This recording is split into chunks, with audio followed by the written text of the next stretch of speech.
Hello students, তোমাদের সকলকে স্বাগত। আজকে তোমাদের ক্লাস 7-এর সেকেন্ড ইউনিট টেস্টের রায় ও মার্টিন প্রশ্ন বিচিত্রার বাংলা বিষয়ের মডেল সেট 5 করে দেখাবো। তো চলো শুরু করা যাক। তার আগে বলে দিই, তোমরা যদি চ্যানেলে নতুন হয়ে থাকো তাহলে চ্যানেলটিকে অবশ্যই সাবস্ক্রাইব করে দিবে। তো চলো শুরু করা যাক। একের দাগে কি আছে? সঠিক উত্তরটি বেছে নিয়ে লেখো। 1 রবীন্দ্রনাথ ঠাকুরের লেখা আমার সোনার বাংলা গানটি প্রথম গাওয়া হয় 1905 সালের অপশান ক 25 আগস্ট। পরের প্রশ্ন কি আছে? স্মৃতিচিহ্ন কবিতাটি রচনা করেন অপশান খ কামিনী রায়। কি হবে? কামিনী রায়।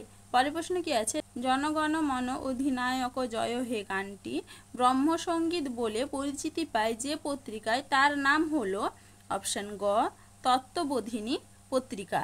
পরের প্রশ্ন কি আছে? নেতাজি এখানে বক্তৃতা দিতে আসবেন, জায়গাটি হলো অপশান ক সরকার বাগান। কি হবে? সরকার বাগান। পরের প্রশ্ন কি আছে? চিরদিনের কবিতাটি যে কাব্যগ্রন্থে রয়েছে তার নাম হলো অপশান ক ছাড়পত্র। কি হবে? অপশান ক। চলো এবার পরের প্রশ্ন দেখে নিই। কার নাম দুন্দুভি? দুন্দুভি শব্দের অর্থ কি? উত্তর হবে কি? অপশান খ বৃহৎ ঢাক। পরের প্রশ্ন কি আছে? মনোহর হ্রম্য বিশাল অক্ষরে। হ্রম্য কথাটির অর্থ হলো অপশান খ সৌধ। পরের প্রশ্ন কি আছে? জনগণ মন অধিনায়ক জয় হে গানটি যার আগমন উপলক্ষে রচিত বলে রবীন্দ্রনাথের বিরোধীরা প্রচার করেন, তিনি হলেন অপশান ক পঞ্চম জর্জ। কি হবে? পঞ্চম জর্জ। পরের প্রশ্ন কি আছে? রাত্রি এখানে স্বাগত যে ধ্বনিতে, তা হলো অপশান ঘ শঙ্খধ্বনি। পরের প্রশ্ন কি আছে? কাজী নজরুলের গান কবিতাটির লেখক হলেন অপশান ক রামকুমার চট্টোপাধ্যায়। কি হবে? রামকুমার চট্টোপাধ্যায়। চলো এবার পরের প্রশ্ন দেখে নিই। ওরে রামা ছুটে আয় নিয়ে আয় অপশান গ লণ্ঠন। কি হবে? লণ্ঠন। চলো এবার পরের প্রশ্ন কি আছে? যে কুয়াশায় ঢাকা হ্রদ তার নাম অপশান ক লেক শ্রেভার। পরের প্রশ্ন কি আছে? শেষ হিমযুগ শেষ হয়েছিল অপশান গ 13,000 বছর আগে।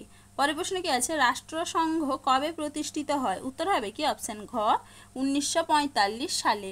পরের প্রশ্ন কি আছে? স্বাধীন বাংলাদেশ রাষ্ট্র স্থাপিত হয় অপশান গ 1971 সালে। চলো এবার দুই দাগে দেখে নিই। কম বেশি 150 শব্দের নিচের যে কোনো দুটি প্রশ্নের উত্তর দাও। স্মৃতিচিহ্ন কবিতাটিতে কবি কাদের কথা কেন মানুষ চিরকাল স্মরণে রাখে বলেছেন? এটা তোমাদের 115 নম্বর পেজে আছে, সেখান থেকে তোমরা একটু দেখে নিবে। পরের প্রশ্ন কি আছে? চিরদিনে কবিতাটিতে গ্রামীণ মানুষের জীবনযাপনের যে ছবি পাওয়া যায় তা নিজের ভাষায় লেখো। এটা তোমাদের রায়মার্টিন সরকার 123 নম্বর পেজে আছে, সেখান থেকে তোমরা পেয়ে যাবে, সেখান থেকে দেখে নিবে। তাহলে দেখো স্টুডেন্টস, আমি এখানে তোমাদের প্রশ্নগুলির উত্তর কত নম্বর পেজে কত নম্বর প্রশ্নের উত্তর সেটা লিখে দিয়েছি, তোমরা একটু দেখে নাও।